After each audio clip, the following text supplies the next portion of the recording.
Hi everyone, welcome back to our YouTube channel. Myself दीक्षिता राम से और हम इवोल्यूशन चैप्टर रिवाइज कर रहे हैं और ये इवोल्यूशन का 6th लेक्चर है और आज के लेक्चर में हम देखेंगे रिप्रोडक्टिव आइसोलेशन एंड स्पेसिएशन के बारे में. So let's start. सबसे पहले रिप्रोडक्टिव आइसोलेशन. क्या होता है रिप्रोडक्टिव आइसोलेशन? सपोज कि हमारे पास दो पॉपुलेशन है.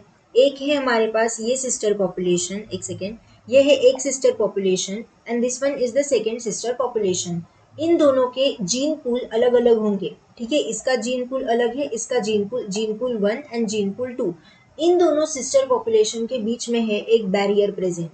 अगर दो सिस्टर पॉपुलेशन के बीच में अगर बैरियर प्रेजेंट है तो वो क्या करेगा कि ना इसको इससे मतलब मेटिंग ही नहीं करने देगा. तो अगर मेटिंग ही नहीं होगी दोनों सिस्टर पॉपुलेशन के बीच में तो जीन फ्लो रुक जाएगा. ठीक है, और इसकी वजह से होगा रिप्रोडक्टिव आइसोलेशन, मतलब दोनों रिप्रोडक्टिवली आइसोलेट है एक दूसरे से. ठीक है, अब इसमें रिप्रोडक्टिव आइसोलेशन में मेनली दो मैकेनिज्म्स आते हैं. एक होता है प्री जाइगोटिक मैकेनिज्म एंड दूसरा होता है पोस्ट जाइगोटिक मैकेनिज्म. तो देखो, प्री जाइगोटिक मैकेनिज्म में मतलब प्री जाइगोटिक, जाइगोट बनने से पहले वाला, मतलब इस मैकेनिज्म में कोई भी जाइगोट नहीं बन रहा. ठीक है, इकोलॉजिकल आइसोलेशन. एक तो अब क्यों नहीं बन रहा जाइगोट, क्यों नहीं हो पा रही मीटिंग इन दोनों के बीच में? तो एक तो इकोलॉजिकल आइसोलेशन हो सकता है, यानी कि both species occupy different habitat, कि दोनों स्पीसीज ने अलग अलग हैबिटेट को ऑक्यूपाई कर लिया है. या फिर टेम्पोरल आइसोलेशन हो सकता है, यानी कि जो दोनों स्पीसीज है वो डिफरेंट सीजन में ब्रीडिंग शो करती हो, तो ऑब्वियसली उनमें एक मेटिंग तो नहीं हो सकती. थर्ड है behavioural isolation. Different courtship behaviour mating ritual. दोनों पॉपुलेशन के अलग अलग मेटिंग रिचुअल्स हो सकते हैं, जैसे कि मेटिंग कॉल्स इन फ्रॉग. जब भी फ्रॉग को मेट करना होता है तो वो आवाज देता है उसके पार्टनर को, यानी कि मेटिंग कॉल होती है फ्रॉग्स की. तो डिफरेंट डिफरेंट रिचुअल्स भी हो सकते हैं. एक होता है मैकेनिकल आइसोलेशन, यानी कि स्ट्रक्चरल और molecular differences in the sexual organ.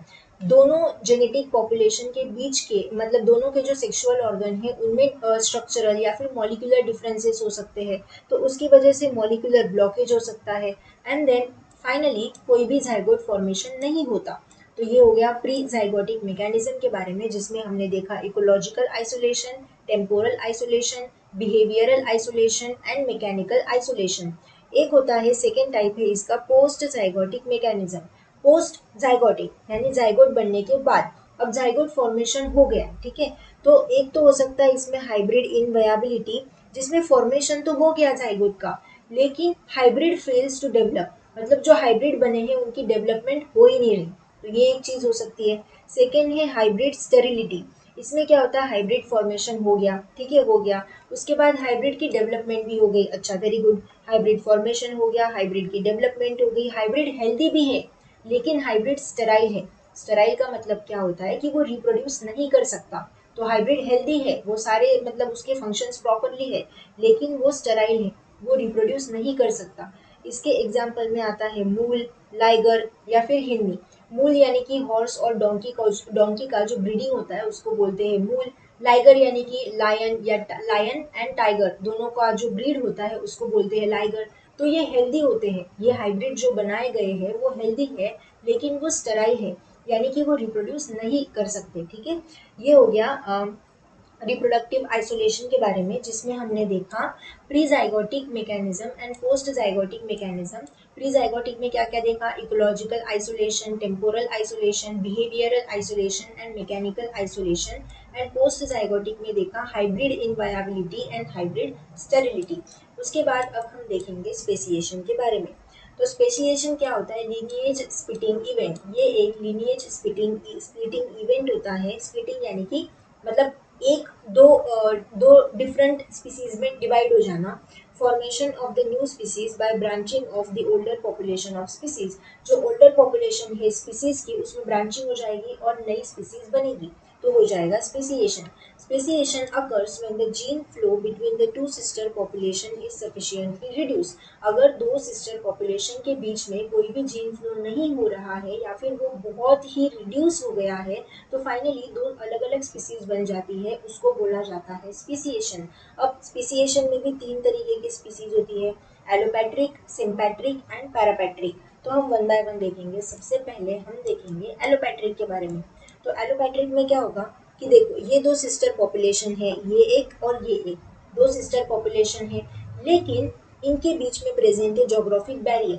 अब जोग्राफिक बैरियर एक तो रिवर प्रेजेंट हो सकते हैं या फिर माउंटेन, तो एक स्पीसीज यहाँ पे एक स्पीसीज माउंटेन के उस साइड पे है, तो ये हो गया allopatric. With time different mutation, different selection pressure होगा इनके बीच में, डिफरेंट वेरिएशंस होंगे, डिफरेंट एनवायरमेंटल कंडीशन है। हमें नहीं पता ना कि माउंटेन के इस साइड में अलग एनवायरमेंटल कंडीशन हो सकती है, माउंटेन के उस साइड पे अलग एनवायरमेंटल कंडीशन हो सकती है।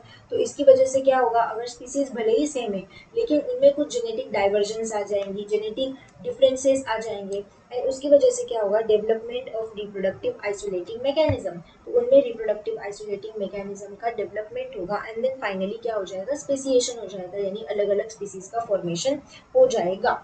And then if before this process mating occur between two species of sister population it makes hybrid। और ये प्रोसेस होने से पहले ही अगर दो सिस्टर पॉपुलेशन के बीच में अगर मेटिंग हो गई तो वो बनाती है hybrid which shows mating with both population. और वो हाइब्रिड दोनों पॉपुलेशन के साथ मेटिंग शो कर सकता है, लेकिन speciation will halted and stop. लेकिन तब क्या होगा, स्पेसिएशन हॉल्ट हो जाएगी या फिर स्टॉप हो जाएगी। ये तो हो गया एलोपैट्रिक के बारे में।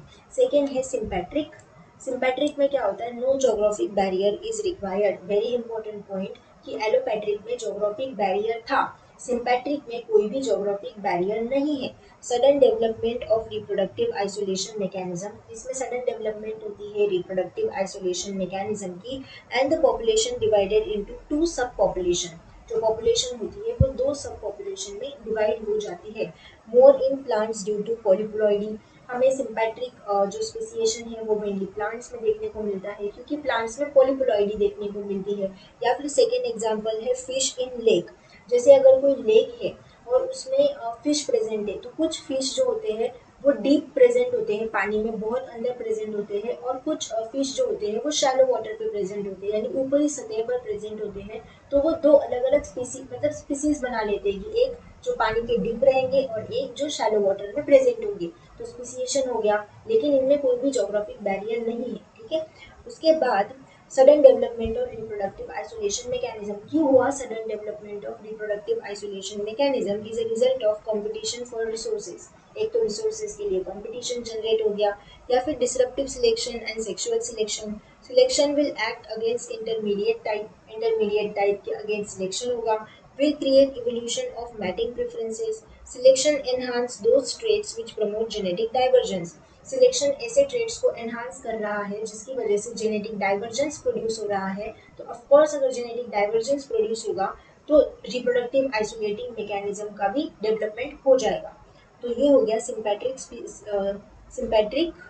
स्पीसिएशन के बारे में। अब हम देखेंगे पैरापैट्रिक स्पीसिएशन के बारे में। पैरा यानी कि बिसाइड्स एंड पैट्रिक यानी कि प्लेस, मतलब besides space. New species form in neighbouring but different environment. नई स्पीसीज बन रही है, नेबर मतलब साइड साइड ही बन रही है, लेकिन एनवायरनमेंट ही अलग है उनका। तो देखो इसमें क्या होता है, the evolution of reproductive isolating mechanism when population enters new habit or new niche within the range of parent population. Evolution होगा रिप्रोडक्टिव आइसोलेटिंग मैकेनिज्म का जब पॉपुलेशन एक नए हैबिटेट या फिर एक नए नीश में एंटर कर रही है within the range of parent population. ठीक है, रेंज क्या है, पैरेंट पॉपुलेशन के अंदर ही। देन एनवायरमेंटल कंडीशन चेंज हो सकती है। Population does not mate randomly, इसमें पॉपुलेशन रैंडमली मेटिंग नहीं शो करेगी। Individuals like to mate with their geographic neighbour. Individual सिर्फ उन्हीं के साथ मेट करना पसंद करेंगे जो उनके जोग्राफिक नेबर हो, किसी के साथ भी मेटिंग शो नहीं करेंगे, यानी किसी के साथ भी रिप्रोडक्शन शो नहीं करेंगे। रिड्यूस जीन फ्लो, इसमें जीन फ्लो रिड्यूस हो जाता है जिसकी वजह से जेनेटिक डाइवर्जेंस शो होता है। सिलेक्शन प्रेशर डिफरेंट होता है, रिप्रोडक्टिव आइसोलेशन मैकेनिज्म का फॉर्मेशन होगा, तब जाके स्पेसिएशन भी हो जाएगा। जैसे माउंटेन साइड की बात कर लो, तो माउंटेन में कुछ स्पीसीज होती है जो टॉप पे प्रेजेंट होती है और कुछ स्पीसीज जो होती है वो बॉटम पे प्रेजेंट होती है, तो वो अलग अलग स्पीसीज बना लेती है, and then finally parapatric speciation हमें देखने को मिलता है। तो ये हो गया स्पेसिएशन के टाइप्स के बारे में, जिसमें हमने देखा एलोपैट्रिक स्पीसीज जिसमें जोग्राफिक बैरियर प्रेजेंट होता है, सिंपैट्रिक स्पीसीज जिसमें जोग्राफिक बैरियर प्रेजेंट नहीं होगा, एंड पैरापैट्रिक स्पीसीज जो उसके जोग्राफिकल नेबर है उनके साथ ही मेटिंग करना पसंद करते हैं, पैरापैट्रिक वाले स्पीसीज। उसके बाद और एक टर्म देखेंगे हम यहाँ पे को इवोल्यूशन के बारे में कि को इवोल्यूशन क्या होता है। सो को इवोल्यूशन में क्या, को यानी कि टू, को यानी कि साथ साथ, तो टू स्पीसीज इवॉल्व साइमल्टेनियसली, दो स्पीसीज साथ साथ इवॉल्व कर रही है। The evolution of one species exert influence the evolution of other species जो एक स्पीसीज इवोल्यूशन शो कर रही है वो दूसरी स्पीसीज को भी एग्जर्ट कर रही है कि तू भी इवोल्यूशन शो कर, और जो दूसरी वाली है वो उसको बोल रही है कि तू भी इवोल्यूशन शो कर। जैसे टू बेस्ट फ्रेंड्स होती है कि मैं भी पढ़ाई कर रही हूँ तू भी कर, तो वो बोलती है कि मैं भी पढ़ाई कर रही हूँ तू भी कर, यानी कि सपोर्टिव मैकेनिज्म है कि अगर मैं कर रही हूँ तो तुम भी करो, तुम कर रहे हो तो मैं भी कर रही हूँ, साथ साथ चलेंगे भाई। The evolution of one species exert influence the evolution of other species where two species reciprocally influence the evolution of each other, दोनों के evolution एक दूसरे को influence कर रहे हैं। Two species must have close ecological interactions, लेकिन दोनों species के बीच में close ecological interaction होना चाहिए। ठीक है, ऐसा नहीं कि एक स्पीसीज कहीं और ही है एंड दूसरी कहीं और ही और फिर वो कोई इवोल्यूशन शो कर रही है, नो इट इज इम्पॉसिबल। दोनों क्लोज इकोलॉजिकल इंटरेक्शन शो करने चाहिए और बायोटिक इंटरेक्शन होना चाहिए, जैसे कि होस्ट और पैरासाइट साथ साथ, प्रे और प्रीडेटर साथ साथ, या फिर म्यूचुअलिज्म की कोई भी कंडीशन ले लो वो भी साथ साथ इवोल्यूशन शो करते हैं। Beak of pollinator and shape of the flower, कि फ्लावर के हिसाब से पॉलिनेटर के बीक का जो शेप होता है वो चेंज होता है, और ये सारी चीज़ें होगी को इवोल्यूशन के बारे में। और एक टर्म आती है पैरेलल इवोल्यूशन।